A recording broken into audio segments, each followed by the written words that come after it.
I don't need no statement. Just we do questions for you, Coach. what's that? We'll just open up to questions. Yes. Since every year you give us your sleeper as the guy this year that's not getting enough attention. I don't know. This is a pretty good class. So I think, when you look at Willie Rodriguez, because he committed and when we went through the recruiting process with him, kept evaluating him, I would say he is, but he won't be a sleeper long.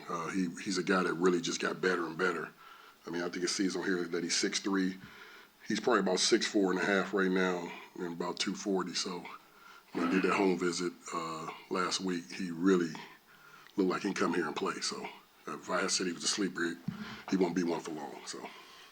Same question I asked Coach Stoops. How important is it to keep those top in-state recruits here at UK, especially after the season Louisville had and not going down the road?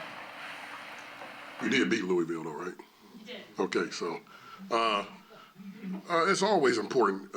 Every year it's important. I mean, if you look, I think every guy we wanted, I don't know, Chase is not over there, but every guy we wanted, we targeted, we got in the state. I was happy to see some other guys go other places. It's showing how Kentucky football is going. But if you look at them top 5 guys we got, they were recruited by a lot of guys. And, I just think every year, we got to keep the fence around Kentucky with the top guys and then branch out. But we always going to go after it. And Jeff's a good friend of mine, so, we're going to have some battles, and I'm looking forward to it. Some people, the recruiting rankings are what they are, but at least by the numbers, Brian's one of the highest ranked guys to ever sign here. Like, what makes him so good? I think it was what Coach Stoops just said. When you put everything together, I mean, this whole class, we got some high character guys, but this young man he's damn near perfect. 3.7 GPA. He's very technically sound in how he wants to live his life, meaning nutrition, training, spiritual side. And I'm gonna be honest with you, me and Mark was talking last week. He got to be one of the physical-looking guys I ever seen, like that can come in and you say, this guy like an SEC football player. I seen a picture where he was standing next to Myles Garrett, and he looked bigger than him. And Myles Garrett is a big guy. So he's just, what I love about that young man is the way his dad has raised him. A lot of coaches stay away from something like that. They don't want to be where dad is that's very involved. But you look at me and Mark, where we came from, our dads were very involved in our life. They were very strict. And so I think we related to that.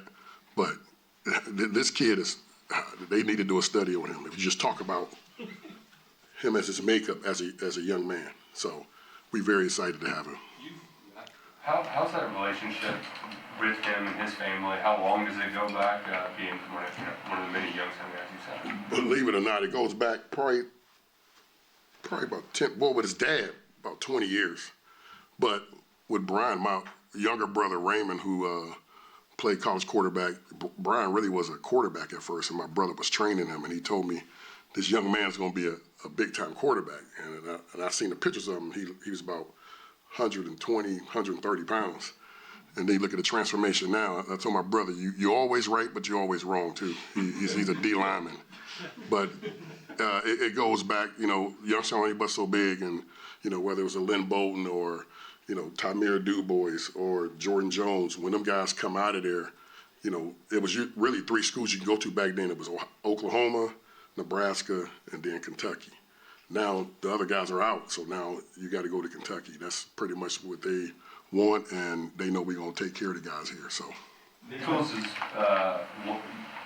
you've signed a lot of Ohio guys, but the top 10 guys from Ohio, there's only a few, and they end up hitting it. Yeah. Nichols is another one of them. What do you think he can bring? A lot of people throw around Mike Edwards. They got to be careful saying that. But this kid is really close to being Mike Edwards, but he's faster.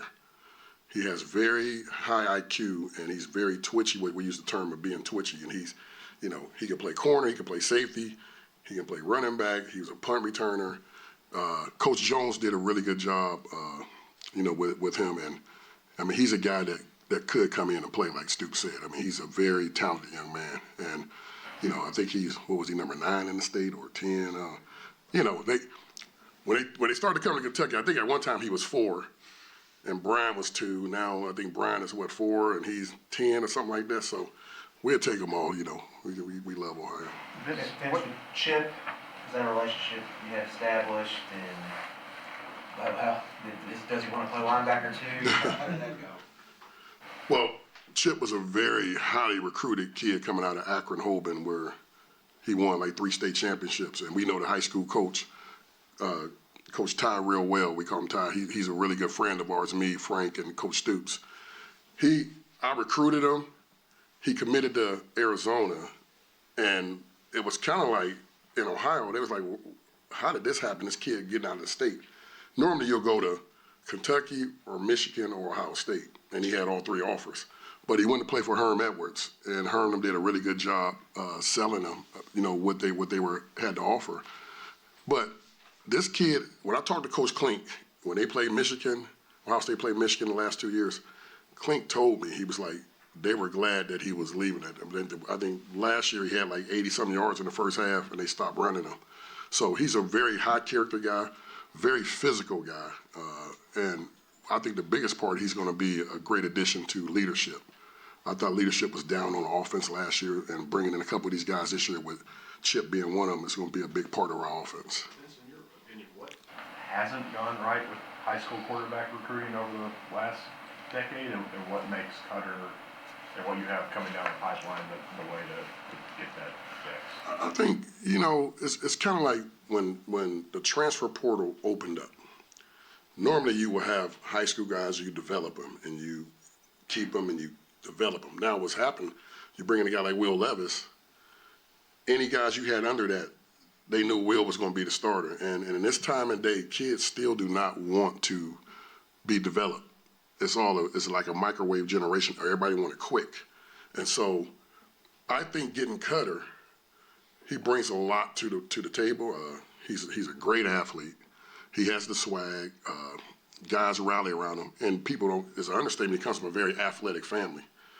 Dad was a basketball player. Sister was like Gatorade basketball player. So he's the youngest. And when you're the youngest, you take all them beatings from your older sister and brother.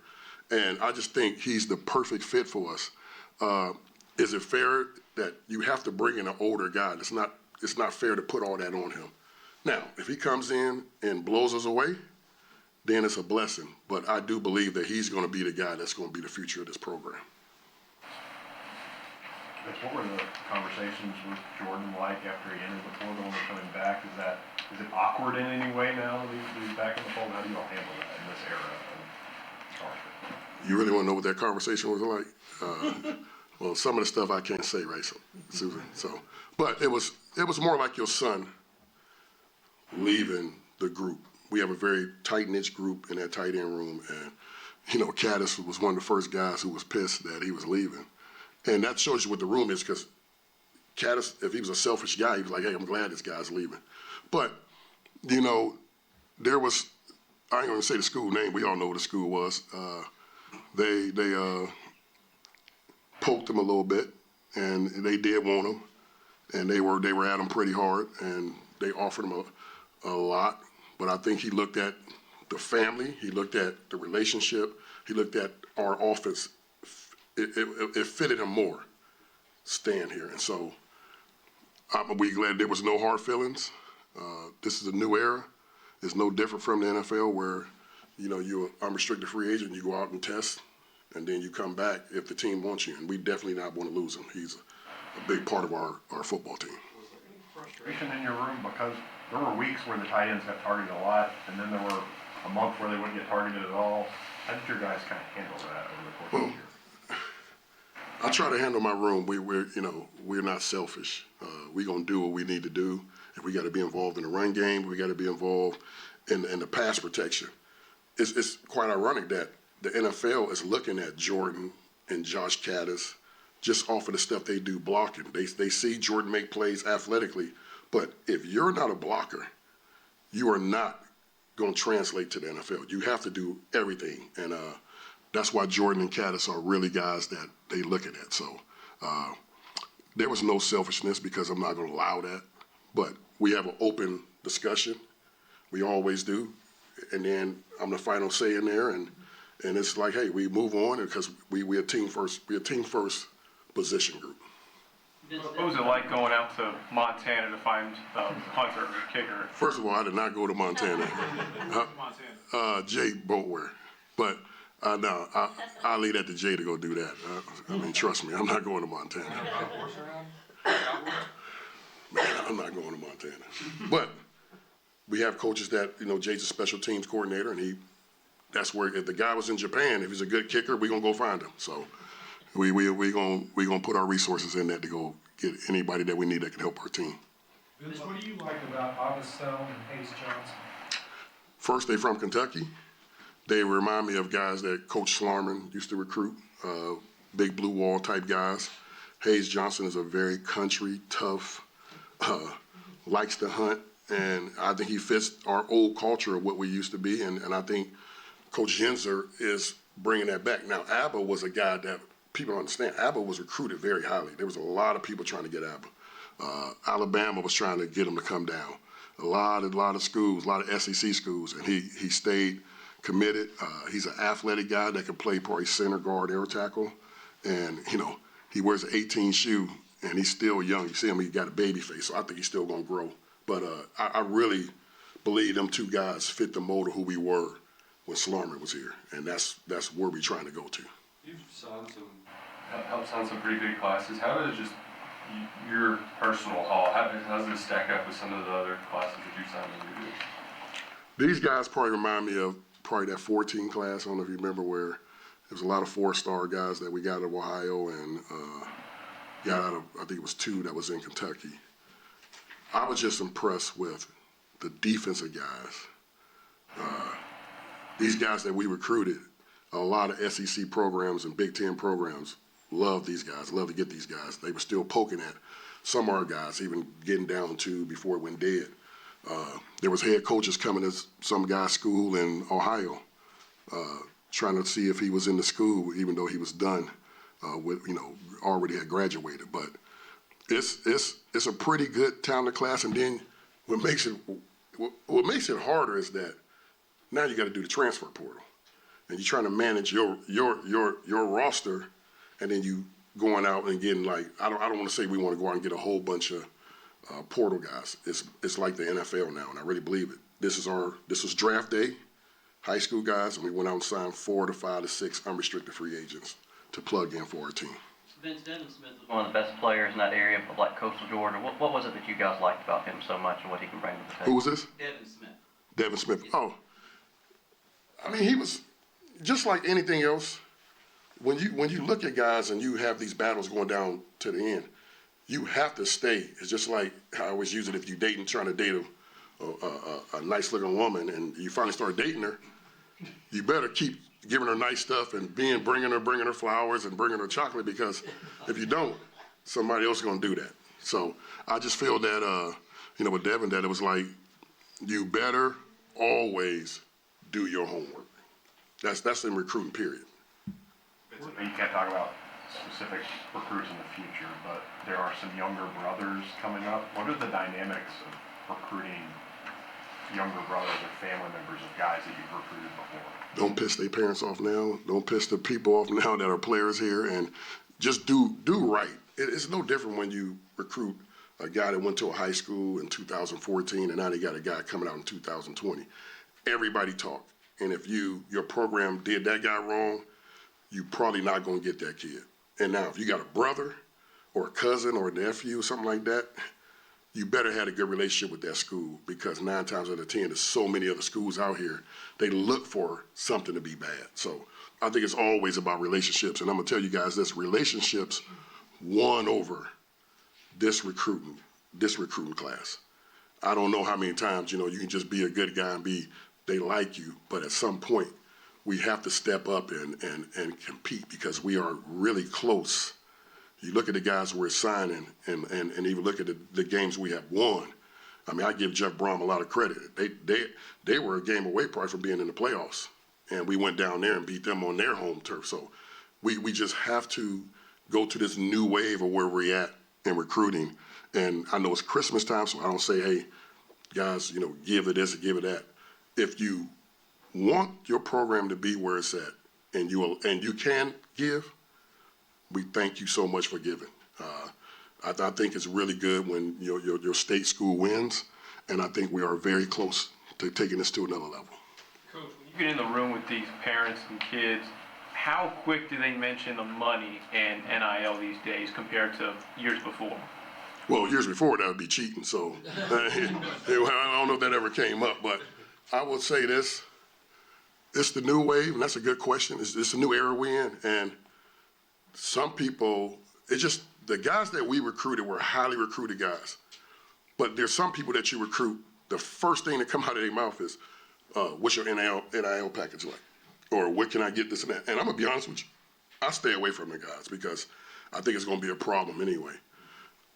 You have to adjust to the time we're in right now. So we can't talk about NIL, but when they get on campus, they can talk to Eddie Grant, he's our NIL guy, and then we got the collective, they talk to them. We're not allowed to talk about that. But does it come up? Yes. And I say, you know what, I'm not suited to address that. I can tell you when you get on campus, you can talk to these guys, and that's how it happens. You talk about this new era of college football, money getting thrown around. You have these high schoolers coming in, not all of them are going to be day one starters. How hard is it to obtain these guys and develop them and not get them taken from you guys later on in their careers? Relationships, and hopefully you're recruiting the right guy, and hopefully your collective at the time is somewhere fair. Because I'm gonna tell you this, guys,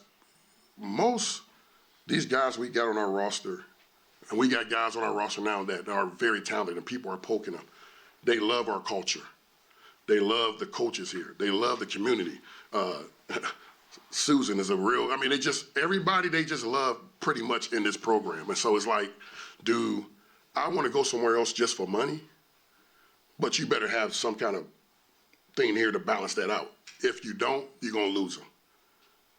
You see it right now. It's going all over the country. You're losing guys. We rarely have lost guys to money, but it's always been relationships. Why? I think the relationships worn out more, and of course you have to give them something. But I don't know how long that's going to last. Vince, with those relationships, how helpful is it to start them early? With guys like Willie and Scott, they were poking late, but it seemed like they were just too late. Yeah, so it's funny when I did Willie's home visit, I said, it's kind of like a man that's going to get married and he got a wife. He really, and he looks and he's been with that person for a long time. And now, the day before the wedding or a week before the wedding, you decide, hey, I want to go over here. But you don't really even know that person. And so I look at it like that. Like, I think these are 40-year decisions, guys. For you to be committed to a school and then flip. When that stuff happened with Willie, there was another tight end that's very highly recruited that wanted to come and visit like that Saturday. I didn't take it because I have no relationship with you.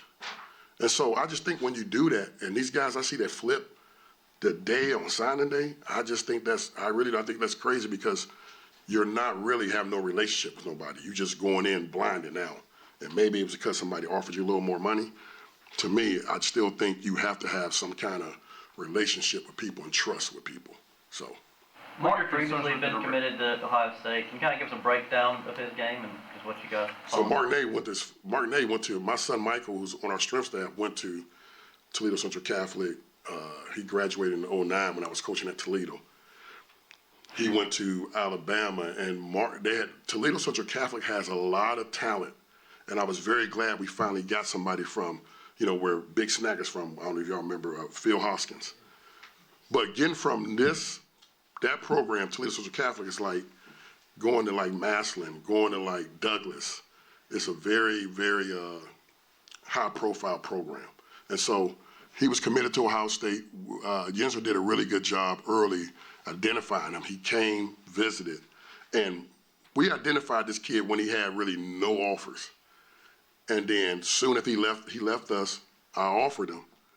Then Ohio State, then Michigan, then Auburn, all these people offered him. And sometimes kids in Ohio are pressured to go to Ohio State, as you know. They pressure, whether it's an uncle, and then the dad was like, Coach, that was on me. I told him, you need to go to Ohio State. He felt that he rushed too early. He decommitted. There was a lot of other schools in on him, but he really decommitted because he wanted to look at us. He wanted to take an official visit here. And, you know, he fell in love with it. He's a very physical dude. There's a school in Detroit that's pretty good that we got some guys out of, Deion Walker now. They played them in a game, and we asked their coach their opinion about him. And he said, that kid is so physical, I wish I had 12 of him. And he said, we are a pretty tough team. So he gave him high praises. He's going to be a really, really good addition. He's a very smart kid, really good parents. And like I said, it was very good to get a kid from out of Toledo. Some of the recruiting sites had Brian as an outside linebacker. You guys list him as a defensive lineman here. Is he going to bounce back and forth? Is that to be determined? What do you? Bro, you've seen this dude. He's like 275 right now. But he has 6% body fat. Like, it's not, and trust me, that's all natural. He really is a guy that just really trains his body. But he's so big and strong. I think he can play 3. I think he can play the 6. I think he can play jack if he trained at it. But he's one of the prettiest looking dudes that I've ever recruited out of high school. I mean, when he come on visits here during, some parents thought he was like a former player from the NFL coming back. And we would say, and he's only 17. He's only 17. So, no, he's a good looking dude. Let's do one more. Is this the best collection of Smiths you've ever signed in one class? A lot. It's pretty good. It's pretty good. We knew when they got back, and everybody knew this was a joke, but when they was in Connecticut, they felt we had no chance. But soon they crossed them state lines and got to Kentucky. We were ready. And he got great parents. Dad's a military guy. Them guys are really good. I mean, Gerard and Jacob are really, you talking about guys that was offered a lot to go to other places. And they really wanted to play for their home state. Now, we still had to recruit them. And, I probably talked to their dad about 1,000 times. He's a good dude, but I told him, I said, bro, when they signed his papers, I said, me and you gonna have a serious talk about some of the conversations we had. So I'm very excited about him. Corbin is, that's a really good area. Me and Mark was down there 2 weeks ago, and when you go to these small areas in Kentucky, once I took over recruiting of Kentucky, I really got to know some very small towns and a lot of good people. You'd be amazed that you think they don't know you, and it's like you walk in the store and they know you. So it really was a good feeling getting out, going to these smaller little rural, towns and stuff. So it was a blessing. All right, thanks, Coach, so much. Thank you, guys.